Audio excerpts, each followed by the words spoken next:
ప్రస్తుతం Marwadi go back ఉద్యమం అనేది దాదాపుగా మనం ఒక వారం ముందు చూసుకున్నట్టయితే తెలంగాణలో ఎక్కడ చూసినా కూడా ఏ ఛానల్ చూసినా ఏ వార్తాపత్రికలు చూసినా మార్వాడి గో బ్యాక్ అనే ఉద్యమం ఉద్రిక్తమైంది. సో ఫైనల్ గా ఎక్కడైతే దాడి జరిగిందో అక్కడ వాళ్ళని పిలిపించి క్షమాపణలు చెప్పడంతోటి తెలంగాణలో కాస్త తక్కువగా అయింది. అయినా నెక్స్ట్ డేనే ఒక చోట బంగారు దుకాణంలో కూడా నిప్పు పెట్టే ప్రయత్నం చేశారు. తర్వాత ఇప్పటికి కొంతమంది తెలంగాణ యాక్టివిస్టులు గూడా సో, మార్వాడీలు ఇంకొక చోటు షాప్‌లు ఓపెన్ చేసినా, ఏది చేసినా గూడా సో, తెలంగాణ భావాల్ని, తెలంగాణ వాళ్ళని కించపరిచారు. తెలంగాణ వాళ్ళంటే తాగి మందు తాగి పడుకునేటోళ్ళు అని చెప్పేసి రకరకాలుగా కామెంట్ చేయడం అనేది జరిగింది. వాళ్ళకి తీవ్రంగా హెచ్చరికలు కూడా చేయడం అనేది జరిగింది. సో, ఈ ఉద్యమం ఓకే. కాంప్రమైజ్ అయితున్నామన్న తరుణంలో ఇప్పుడు కర్ణాటకకి కూడా పాకడం అనేది జరిగింది. సో, కర్ణాటకకి తాకిన మార్వాడి గో బ్యాక్ ఉద్యమం నిన్నటి వరకు తెలంగాణలోనే మార్వాడి పైన పోరు.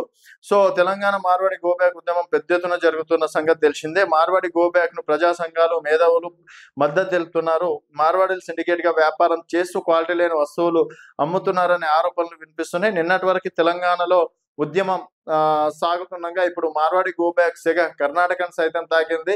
బెంగుళూరులోని శివానంద సర్కిల్‌లో రాంగ్ రూట్‌లో వచ్చిన మార్వాడి సారీ వ్యక్తి స్థానిక ఆటో డ్రైవర్‌పై దాడికి యత్నించాడు. ఆటో డ్రైవర్ అడ్డుగా వచ్చిన మార్వాడి వ్యక్తి ఆగ్రహం వ్యక్తం చేశాడు. భార్యాభర్తలిద్దరూ కలిసి ఆటో డ్రైవర్‌తో గొడవకు దిగారు. దీనికి సంబంధించిన వీడియో నెట్టింట వైరల్ అవ్వడంతో ఆటో డ్రైవర్‌కు పలువురు మద్దతుగా నిలుస్తున్నారు. మార్వాడి వ్యక్తిపై చర్యలు తీసుకోవాలని డిమాండ్ చేస్తున్నారు.